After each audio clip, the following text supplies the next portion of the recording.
In this video, we are discussing about the functional block diagram of IC555. Okay, ഈ ഒരു 555 IC use ചെയ്യുന്നത് അല്ലെങ്കിൽ ഇതൊരു timer IC ആണ്. ഓക്കെ, ഒരു ഡിലേ പ്രൊവൈഡ് ചെയ്യാനോ ഓസിലേഷൻസ് ജനറേറ്റ് ചെയ്യാനോ ഒക്കെ വേണ്ടിയിട്ടാണ് ഈ ഒരു IC555 യൂസ് ചെയ്യുന്നത്. അപ്പോൾ ഇതിൻ്റെ ഫങ്ഷണൽ ഡയഗ്രാമാണ് ഈ ഫിഗറിൽ കാണിച്ചിരിക്കുന്നത്. സോ നമുക്ക് സ്റ്റാർട്ടിങ്ങിൽ 3 റെസിസ്റ്റേഴ്സ് കണക്ട് ചെയ്തിരിക്കുന്നത് കാണാം.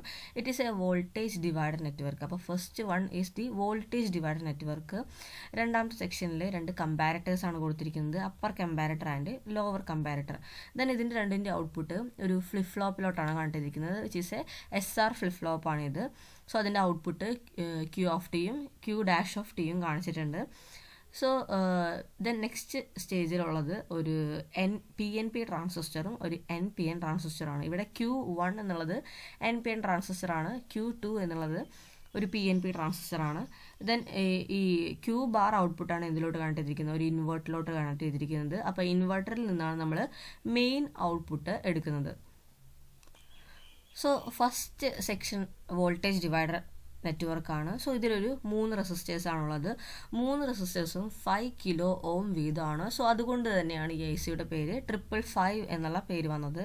സോ 5 കിലോ ഓം റെസിസ്റ്റേഴ്സാണ് കണക്ട് ചെയ്തിരിക്കുന്നത്. സോ ആ ഒരു വോൾട്ടേജ് ഡിവൈഡർ സർക്യൂട്ടിൽ നമ്മൾ എടുക്കുന്ന പോയിന്റ് ഒന്ന് അപ്പർ കമ്പാരറ്റർ എടുക്കുന്ന നെഗറ്റീവ് ടെർമിനൽ ഈ ഒരു റെസിസ്റ്ററിൻ്റെ ഈ ഒരു പോയിന്റുമായിട്ടാണ് കണക്ട് ചെയ്തിരിക്കുന്നത്.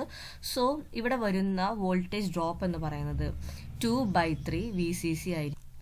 2/3 VCC ആയിരിക്കും. ഇത് വോൾട്ടേജ് ഡിവൈഡർ റൂൾ അനുസരിച്ചിട്ട് താഴെ ഉള്ള റെസിസ്റ്റൻസിൻ്റെ എണ്ണം 2, ടോട്ടൽ റെസിസ്റ്റൻസിൻ്റെ എണ്ണം 3 എന്നുള്ള രീതിയിൽ ഈ മൈനസ് ടെർമിനലിൽ വരുന്ന വോൾട്ടേജ് എന്ന് പറയുന്നത് 2/3 VCC ആയിരിക്കും. അപ്പോൾ ഈ ഒരു അപ്പർ കമ്പാരറ്റർ എപ്പോഴും കമ്പയർ ചെയ്യുക ഈ ഒരു 2/3 VCCയും ഈ കൊടുക്കുന്ന ത്രെഷോൾഡ് വോൾട്ടേജുമായിട്ടായിരിക്കും കമ്പാരിസൺ. ദെൻ ലോവർ കമ്പാരറ്ററിൽ പോസിറ്റീവ് ടെർമിനലാണ് വോൾട്ടേജ് ഡിവൈഡറുമായിട്ട് കണക്ട് ചെയ്തിരിക്കുന്നത്. സോ അവിടെ വരുന്ന വോൾട്ടേജ് ഡ്രോപ്പ് എന്ന് പറയുന്നത് 1/3 VCC ആയിരിക്കും. സോ ആ ഒരു പോയിന്റും ഗ്രൗണ്ടും തമ്മിൽ ഒരു റെസിസ്റ്റർ മാത്രമേ കണക്ട് ചെയ്തിട്ടുള്ളൂ. So 1 divide by total resistance 3 into power supply VCC. So ഇവിടെ വരുന്ന ഡ്രോപ്പ് എന്ന് പറയുന്നത് 1/3 VCC ആയിരിക്കും. സോ ഇത് നെഗറ്റീവ് ടെർമിനലിൽ കൊടുക്കുന്ന ട്രിഗറുമായിട്ടാണ് കമ്പയർ ചെയ്യാറ്. അപ്പോൾ കമ്പയർ ചെയ്യുമ്പോൾ പോസിറ്റീവാണ് ഹയറെങ്കിൽ ഔട്ട്പുട്ട് പ്ലസ് VSAT കാണിക്കും, നെഗറ്റീവാണ് ഹയറെങ്കിൽ മൈനസ് VSAT കാണിക്കും. ഓക്കെ, അപ്പോൾ ഒന്നുകൂടെ പറയാം. ഫസ്റ്റ് സെക്ഷൻ വന്നിട്ട് ഒരു വോൾട്ടേജ് ഡിവൈഡർ സർക്യൂട്ടാണ്. അതിൽ 3 റെസിസ്റ്റേഴ്സ് ഉണ്ടെന്ന് പറയുക. അതിൽ 5 കിലോ ഓമാണ് ഓരോ റെസിസ്റ്ററും. ഓക്കെ, അപ്പോൾ അത് ഈ ഒരു റെസിസ്റ്ററിലെ അപ്പർ കമ്പാരറ്ററിൻ്റെ നെഗറ്റീവ് ടെർമിനലിൽ ഈ ഡിവൈഡറിലോട്ട് കണക്ട് ചെയ്തിട്ടുണ്ട്. സോ അവിടെ വരുന്ന ഡ്രോപ്പ് എന്ന് പറയുന്നത് 2/3 VCC ആയിരിക്കും. ലോവർ കമ്പാരറ്ററിൻ്റെ പോസിറ്റീവ് ടെർമിനലിൽ വോൾട്ടേജ് ഡിവൈഡർ സർക്യൂട്ടായിട്ട് കണക്ട് ചെയ്തിട്ടുണ്ട്. സോ അവിടെ വരുന്ന ഡ്രോപ്പ് 1/3 VCC ആയിരിക്കും. നെക്സ്റ്റ് സ്റ്റേജിൽ നമുക്കുള്ളത് ഒരു അപ്പർ കമ്പാരറ്ററും ഒരു ലോവർ കമ്പാരറ്ററുമാണ്. സോ കമ്പാരറ്റർ എന്താ ചെയ്യുക, ഇൻപുട്ടുകളെ തമ്മിൽ കമ്പയർ ചെയ്യുകയാണ് ചെയ്യുക. സോ പോസിറ്റീവ് ടെർമിനലിലെ വോൾട്ടേജ് ആണ് കൂടുതലെങ്കിൽ ഔട്ട്പുട്ട് പ്ലസ് ആയിരിക്കും അല്ലെങ്കിൽ പോസിറ്റീവ് ആയിരിക്കും. സോ ആ പോസിറ്റീവ് വോൾട്ടേജിനെ നമ്മൾ 1 ആയിട്ടാണ് ഡിനോട്ട് ചെയ്യുക. ഇനി അഥവാ നെഗറ്റീവ് ടെർമിനലിലെ വോൾട്ടേജ് ആണ് കൂടുതലെങ്കിൽ ഔട്ട്പുട്ടും നെഗറ്റീവ് ആയിരിക്കും.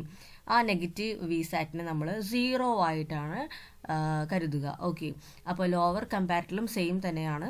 ദറ്റ് ഈസ് ഏതെങ്കിലും പോസിറ്റീവ് ടെർമിനൽ ഇൻപുട്ടാണ് ഹയർ എങ്കിൽ പ്ലസ് VSAT ആണ് output, which will be taken as logic 1.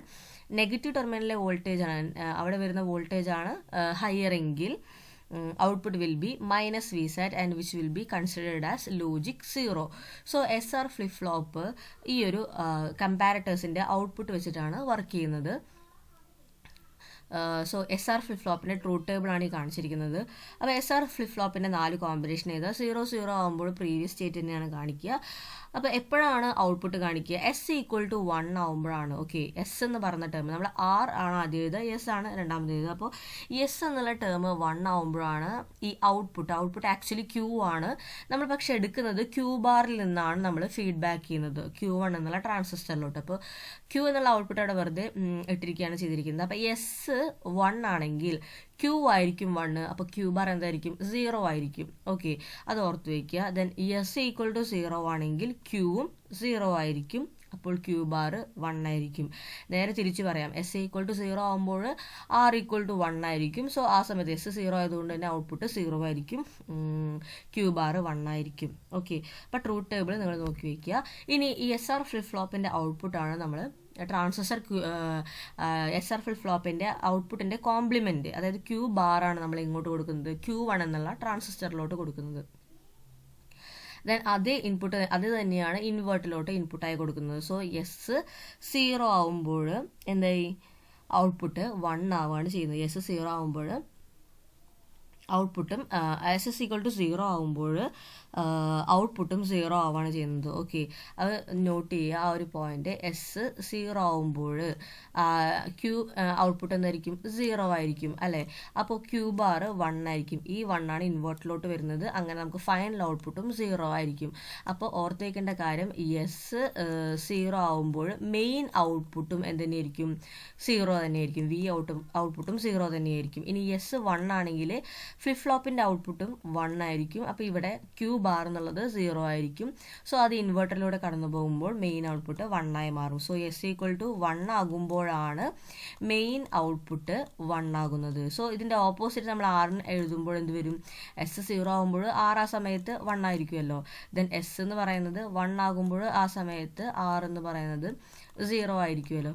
അപ്പോൾ ഈ ഒരു എസിൻ്റെ ടേംസിൽ പഠിക്കുക, ദെൻ ആറിൻ്റെ ടേം അതിനോടൊപ്പം തന്നെ ഓർത്ത് വയ്ക്കുക. ഓക്കെ, അപ്പോൾ ഇത്രയാണ് പറയുന്നത്. കമ്പാരിറ്ററിൻ്റെ രണ്ട് കമ്പയർ ചെയ്തിട്ട് പോസിറ്റീവ് ടെർമിനലിലെ വോൾട്ടേജ് ആണ് ഹയർ എങ്കിൽ പ്ലസ് VSAT ജനറേറ്റ് ചെയ്യും, അതിനെ ലോജിക് ഹൈ ആയിട്ടാണ് എടുക്കുക. മൈനസ് നെഗറ്റീവ് ടെർമിനലിലെ വോൾട്ടേജ് ആണ് കൂടുതലെങ്കിൽ, അല്ലെങ്കിൽ ഇൻവേർട്ടിംഗ് ടെർമിനലിലെ വോൾട്ടേജ് ആണ് കൂടുതലെങ്കിൽ ഔട്ട്പുട്ട് കമ്പയർ ചെയ്തിട്ട് മൈനസ് VSAT ആയിരിക്കും കിട്ടുക. സോ ലോജിക് 0 ആണ് നമ്മളതിനെ കൺസിഡർ ചെയ്യുക. ദെൻ Q1 എന്നുള്ളത് നമ്മുടെ Q1 എന്നുള്ള ട്രാൻസിസ്റ്റർ ആക്റ്റീവ് ആവുക എപ്പോഴായിരിക്കും, ഈ ഒരു S=0 ആകുമ്പോൾ നമ്മുടെ ഔട്ട്പുട്ട് 0 ആയിരിക്കും. അപ്പോൾ നമ്മുടെ Q ബാർ 1 ആയിരിക്കും. അപ്പോൾ 1 ബേസിലോട്ട് വരുമ്പോഴാണ്, ഒരു ഹയർ വോൾട്ടേജ് ബേസിലോട്ട് വരുമ്പോഴാണ് ട്രാൻസിസ്റ്റർ ഓൺ ആവുള്ളൂ. സോ അപ്പോഴാണ് ഇത് ആക്റ്റീവ് ആവുക, അപ്പോഴാണ് ഇത് ഡിസ്ചാർജിങ്ങിന് വേണ്ടി യൂസ് ചെയ്യുക. ഓക്കെ, ദെൻ ഇത് ഈ ഒരു Q2 എന്ന് പറയുന്നത് ഒരു റീസെറ്റ് ട്രാൻസിസ്റ്ററാണ്. ഓക്കെ, അപ്പോൾ ഇത്രയാണ് ഇതിൻ്റെ ഫങ്ഷണൽ ഡയഗ്രത്തെ കുറിച്ചിട്ട് പറയാനുള്ളത്. Okay, hope you understand. Thank U.